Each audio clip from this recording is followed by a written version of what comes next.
people without Parliament, we began the year, and we went to the polls. Would we elect Winston Churchill and a new government pledged to check state controls of our lives? Or would we vote for another 5 years under Clement Attlee? To the huge Piccadilly election night crowd, early returns foreshadowed a close finish. But despite a dramatic swing of votes, Mr. Attlee remained at number 10. We guessed he'd have a difficult time. We couldn't guess how difficult. Meantime, London lit up, lovely in the lighting, to welcome the French president. The social high spot was the visit of Monsieur and Madame Oriol to Covent Garden. Later in the year, the King and Queen were to entertain Queen Juliana. In one way and another, it was a very full year for the royal family.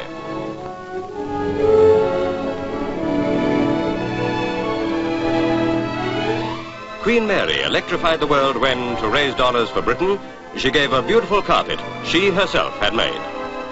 In the entertainment world, the public voted Richard Todd Screen Actor of the Year for his acting in The Hasty Heart. Moira Shearer took time off from dancing to sign a life contract at Hampton Court. And at the zoo, Brumus made her first bow to the public. For the royal family, the great event of the year was the birth of Princess Anne. For the moment, Prince Charles climbed down to take second place to his new sister, Princess Anne Elizabeth Alice Louise. In the world of sport, Reg Harris, Sportsman of the Year, won the World Cycling Sprint Championship for the second consecutive year. He's the first Briton ever to win the title, so he proved himself doubly a real champion. At Wembley, Footballer of the Year Joe Mercer led Arsenal to a cup victory over Liverpool.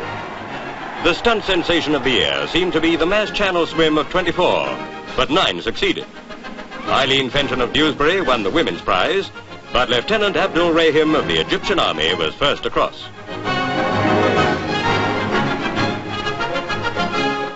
Tipped as the Wonder Horse, American-bred Prince Simon seemed to have the Derby won till Johnston on Galcador pulled off a typical finish.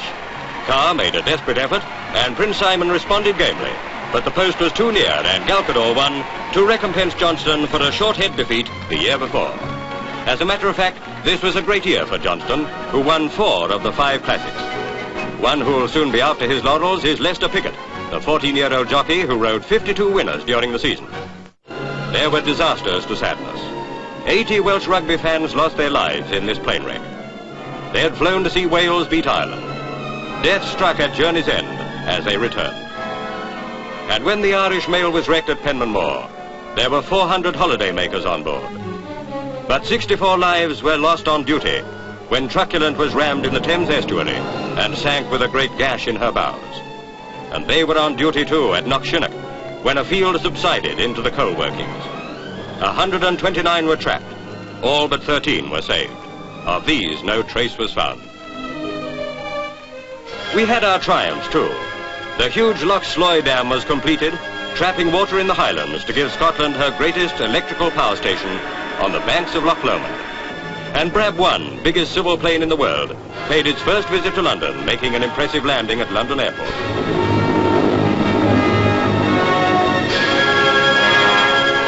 The Wilkes brothers gave us the world's first turbojet car, and to the surprise of the world, it worked. The DH Comet set new standards in civil flying. But whilst we built for peace, others stirred up strife. The Soviet-inspired Berlin Youth March spelled trouble. Cool nerves and a firm stand saved the day. But communism was clearly on the march. And in Belgium, fierce riots followed.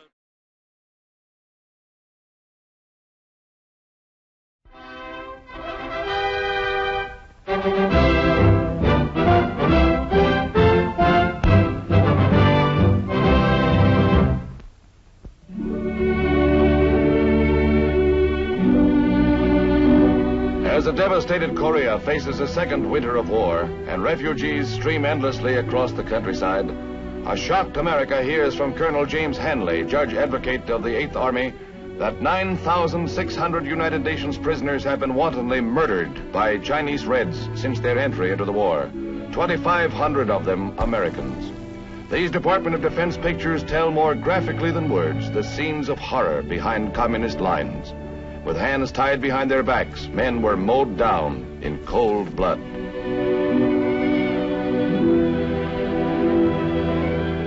Every effort is being made by General Ridgway's command to check the report and establish the identity of the victims. Not only are the fighting men slaughtered, but helpless civilian women and children fall prey to one of the most ruthless foes civilization has seen in modern times. Cold-blooded murder.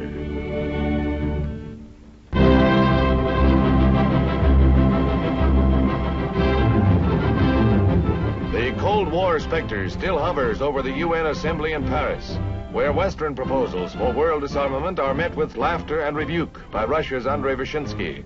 Replying to the Soviet bloc, Britain's new Conservative Foreign Secretary Anthony Eden mounts the rostrum to explain that Britain is rearming not for war, but to achieve security through strength. Urging a fresh start on the road to peace, Mr. Eden goes on to say, Mr. President, let me make it clear that we intend, France, the United States, and ourselves, we intend to persevere with our disarmament proposals. We do not insist upon them, as the Soviet delegate maintains, but we invite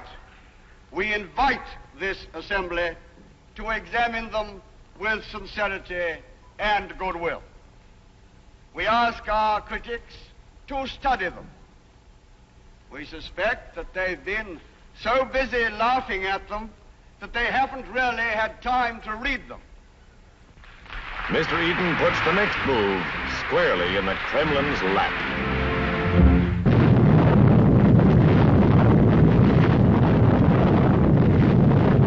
This rubble-strewn area is typical of what might happen to any of America's big cities if an atom bomb should fall. In an all-out mobilization of its civil defense forces, New York City goes on the alert following a simulated atomic attack. A strenuous 2.5-hour test. Firefighters and other emergency groups demonstrate their ability to cope with situations which might arise after a bombing and test the effectiveness of their training.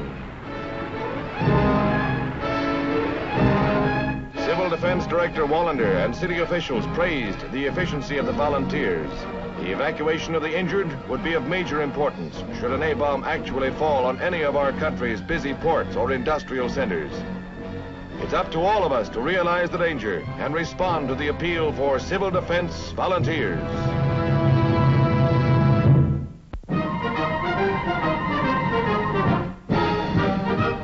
With a bang-up parade, New York City opens the observance of Women in the Armed Forces Week.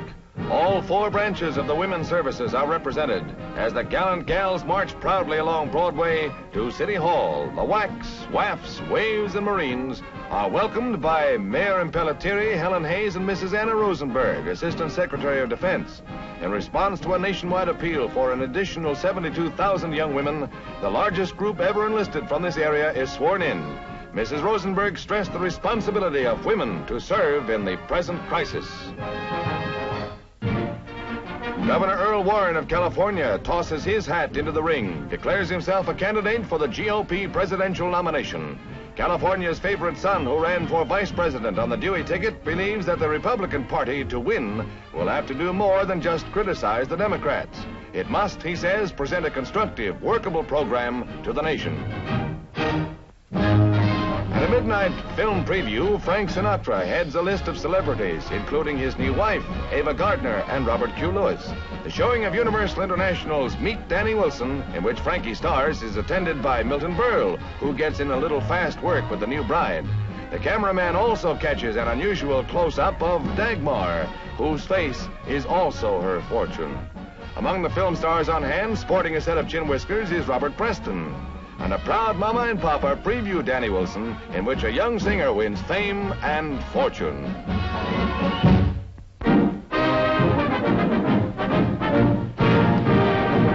Army's football fortunes brighten considerably at West Point. Fred Myers returns to action against Citadel, and cadet hopes soar with this Myers pass to Ordway. The Black Knights have scored only 1 victory all season, but they're rolling today. Tom Bell outflanks the Citadel defense and sets his sights on the goal line. Ready, aim, fire! Bell is a jumping jack on the offense. Here he goes, over the top for another big gain. It's Army's best showing of a dismal year on the gridiron. Myers is a big factor. His aerial's clicking. Sisson snares this one and races the rest of the way as Army wins an impressive victory. Yes, sir, football cheer at West Point. And in Washington, D.C., small fry football rates a cheer, too. The mid-season championship is at stake for the young gritters of the Metropolitan Police Boys Club League. The 80-pounders don't take their work lightly, but really pile it on. With plenty of vim and vigor, the All-American heroes of tomorrow line up for another play. And here it comes. Junior lugs the leather for a first down. There's plenty of bark in the fans and plenty of bite in the winning team. Yep, it's tooth and nail all the way, and this is it. If Junior makes it this time, his team wins. Kid stuff? No, sir. That's football.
They're through. They're through. Hey! It was a year of unification, division, and a whole lot of nothing. Funny guy! Right here! Welcome to WatchMojo.com, and today we're counting down our picks for the top 10 events of 1990. Mayor Marion Barry was still drawing cheers in his neighborhood even after his arrest last night on charges of using crack. For this list, we'll be looking at events from each half-decade from pop culture, natural disasters, medical breakthroughs, sports, and political happenings, based on their significance at the time and their lasting impact today. This is part of a series of videos spanning the decades. A moment of history in the making. Noriega gone, Panama joyful, and ordeal come to an end. Number 10, the debut of Seinfeld. We've got some very exciting pilots for the next season. We have one with a bright young comedian, Jerry Seinfeld.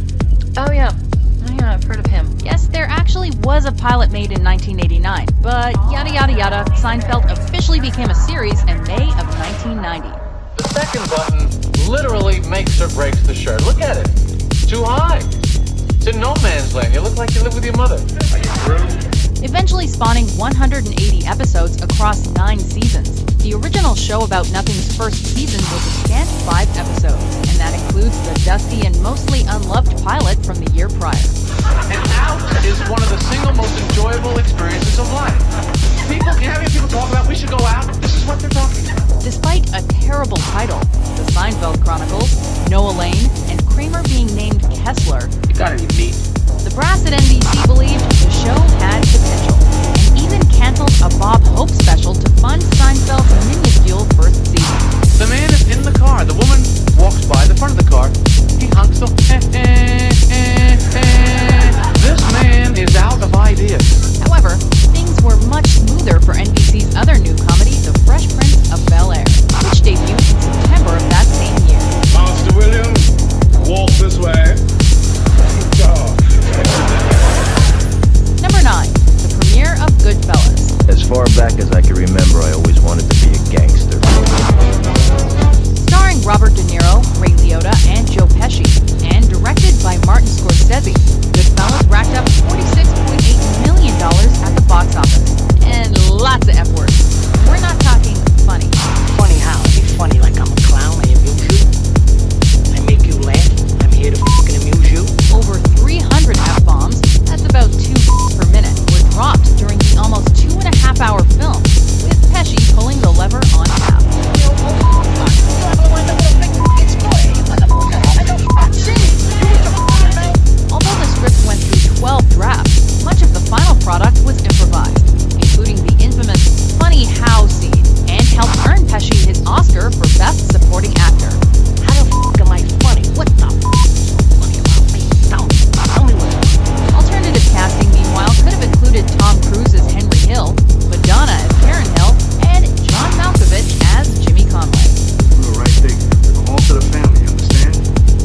Cosette, and English